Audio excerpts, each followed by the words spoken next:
था उर्दू एकेडमी, तो इंशाल्लाह कलकत्ता के अवाम पीछे नहीं हटेगा, चाहे इसके लिए जो हो जाए। ये जो आप आसमान देख रहे हैं ना, ये ग्राउंड फ्लोर है, इसके ऊपर 7 फ्लोर और है।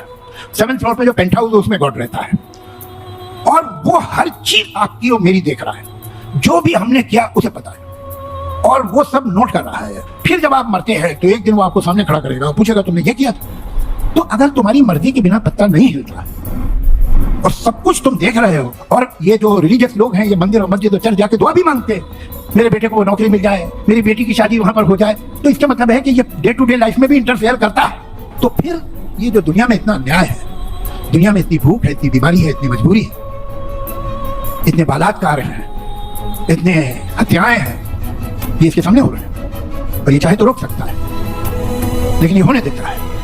और ये मुझसे पूछेगा, इसकी मजाल होगी कि मुझसे पूछेगा कि तुमने क्या किया दुनिया में। अगर कल ममता बनर्जी को ये बात मालूम होगा कि ऐसे लोग को बुलाया गया है, उर्दू एकेडमी वालों ने मदऊ किया है, तो शायद वो भी ये पूछ लेंगे कि तस्लीमा नासिर के क्यों उड़े के नहीं लेना, सलमान रुश्दी के उड़े के नहीं थे। गुलाम आमिर साहब, जेकेबी न्यूज में सबसे पहले इस्तकबाल है आपका, और 3 रोजा program West Bengal Urdu Academy की जानिब से होने जा रहा है 1 सितंबर को जावेद अख्तर साहब की सदारत में, क्या कहना चाहेंगे?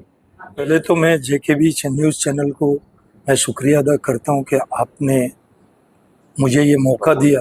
मेरे भी नज़र से 2-3 दिनों से गुजर रहा है कि इस तरह का कि जावेद अख्तर को मुशायरे, कौमी मुशायरे के लिए उर्दू एकेडमी मदऊ की है, तो मेरे दिमाग में कुछ इस तरह का दिमाग खड़क रहा है कि ये जावेद अख्तर एक ऐसा इंसान है जो, मेरे जावेद अख्तर से कोई जाति दुश्मनी तो है नहीं, जावेद अख्तर अक्सर व बेशतर इनके हजारों सबूत पड़े हुए हैं यूट्यूब चैनल पर कि जो इस्लाम मुखालिफ बातें करते हैं, अल्लाह के खिलाफ बात करते हैं, फिर ऐसे लोग को एक कौमी मुशायरे का सदारत देना, हमें लगता है कि ये सही फैसला नहीं है, पहली बात।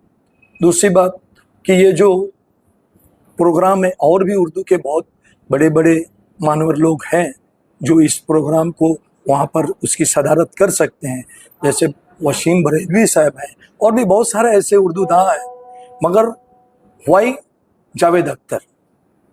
और जावेद अख्तर खुद को बोलता है कि मैं नास्तिक हूँ, मैं दहरिया हूँ, ठीक है।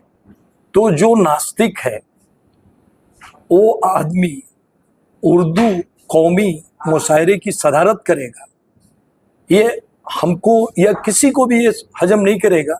भरी लोग उसके बारे में जो नहीं जानते हैं कुछ नहीं बोलेंगे, मगर जो भी लोग पढ़े लिखे जानेंगे या जिनको ये बात मालूम होगी, तो एक उर्दू एकेडमी का एक चेहरा, उसके बारे में भी एक गलत मैसेज आएगा कि उर्दू एकेडमी ऐसे लोगों को मदऊ करके इस तरह का कोई प्रोग्राम करे। जावेद अख्तर साहब का देखा जाए, ये जिस तरह से वेस्ट बंगाल उर्दू एकेडमी ने उनको सदारत का जिम्मेदारी दिया है, वो सदारत करेंगे, क्या इसमें आपको नुकसान नज़र आ रहा है, चाहे किसी तरह का खलीज पैदा हो रहा है आपको? क्योंकि देखा जाए वो एक अच्छे गीतकार हैं, इतने नगमे लिखा है उन्होंने बॉलीवुड के, तो इसमें क्या खराबी है जिस तरह से आप बोल रहे हैं?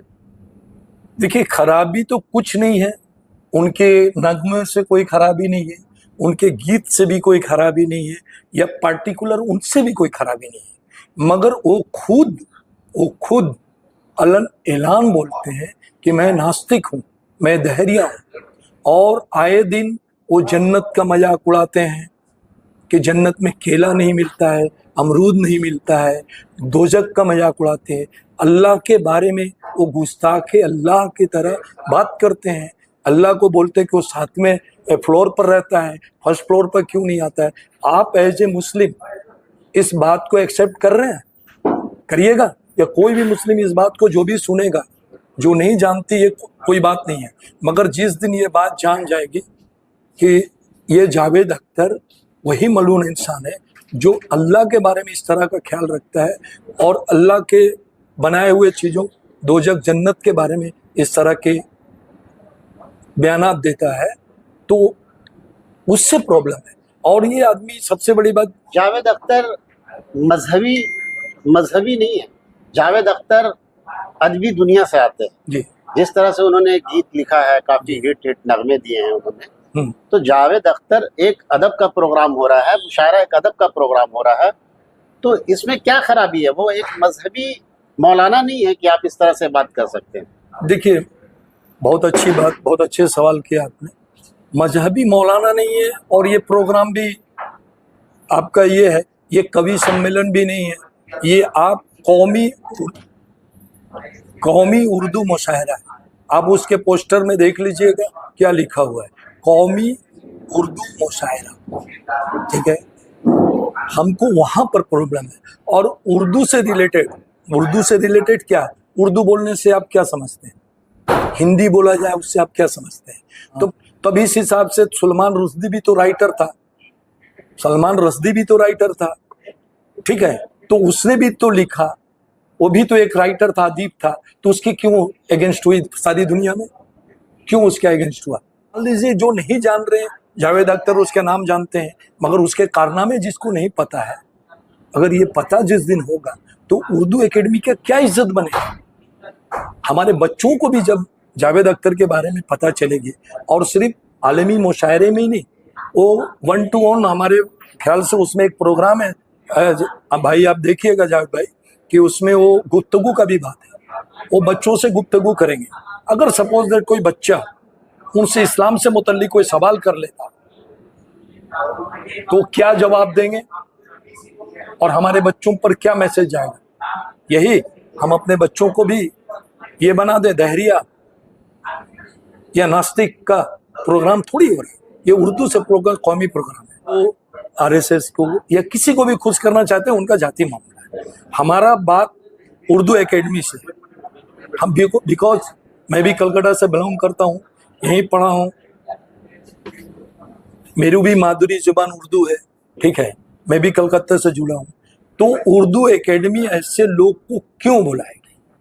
किल्लत पड़ गया, अकाल पड़ गया है। सलमान रुश्दी भी तो राइटर है, गुस्ताख रसूल है। तस्लीमा रस्तीन भी राइटर है, गुस्ताख रसूल है। तो उन लोगों को भी क्यों नहीं उर्दू एकेडमी बुला ले रही है? क्यों नहीं बुला ले रही है? ये बोल करके कि वो बहुत बड़ा राइटर है। बात राइटर की नहीं, राइटर है, ठीक है, बड़ा है, अपने जगह पर है, मगर वो तो खुद एक्सेप्ट करता है, इकरार करता है जो आदमी कि वो नास्तिक है, और वो जन्नत की भी बात करता है, दोजख की। जब वो नास्तिक है, उसको जन्नत दोजख से मतलब नहीं है, तो फिर वो जन्नत दोजख को लाता क्यों बीच में? इसलिए कि जन्नत का पर वो तो यकीन नहीं करता है, अल्लाह पर यकीन नहीं करता, दोजख भी यकीन नहीं रहता है, तो फिर वो अपने मिसाल में ये बात जन्नत और दोजख लाता क्यों? जबकि वो नास्तिक के हिसाब से जन्नत दोजख है ही नहीं है, तो फिर वो जन्नत दोजख की बात क्यों करता है? वो किसका ऐसा दोगला पॉलिसी है कि नहीं? आप उसको क्या बोलेंगे? मगरबी बंगाल उर्दू एकेडमी जो है, एक पश्चिम बंगाल सरकार की जो मुख्यमंत्री है, वो एक चेयरपर्सन भी हैं मगरबी बंगाल उर्दू एकेडमी, वो एक सेकुलर लेडी है। तो जावेद अख्तर को लगता है कि सेकुलर वो दिखते हैं आपको? सर, सेकुलर होता वो बंदा तो मजहबी बात ही नहीं करता। सेकुलर जो आदमी होगा वो कभी मजहबी बात तो नहीं करेगा, वो सब मजहबों की इज्जत करेगा। सेकुलर का मतलब क्या होता है? सब मजहबों की इज्जत। और हमारे बंगाल जो है ये सेकुलर स्टेट है, और स्टेट में क्या हो रहा है नहीं हो रहा है आई डोंट नो। जो भी हम लोग है सब कोई देख रहे हैं, खुले आंखों से देख रहे हैं कि किस तरह की हो रही है। एक जो ममता बनर्जी है, जो आयरन लेडी, जो बंगाल को सब मजाहब के लोगों को, उर्दू, हिंदी, बंगला, सबको एक साथ लेके चल रही है, और फिर वो उर्दू एकेडमी के चेयरपर्सन है। अगर कल ममता बनर्जी को ये बात मालूम होगा कि ऐसे लोग को बुलाया गया है, उर्दू एकेडमी वालों ने मदऊ किया है, तो शायद वो भी ये पूछ लेंगे कि तस्लीमा नासरीन के क्यों उड़े के नहीं लेना, सलमान रुश्दी के उड़े के नहीं थे। तो ऐसा है कि बंगाल में इस तरह को खलपलसार ये लोग उर्दू एकेडमी मचाने की कोशिश नहीं करें। उर्दू एकेडमी होश का नाखून ले कि ऐसे इंसान का सख्ती से उसका बाइकाट हम लोग करते हैं, और ये शुरुआत है। मैं बोल करके बात कर रहा हूँ, इसके अगर ये उर्दू एकेडमी इस पर जल्द फैसला नहीं ली तो हम लोग बहुत बड़ा इसके खिलाफ आंदोलन करेंगे इसी।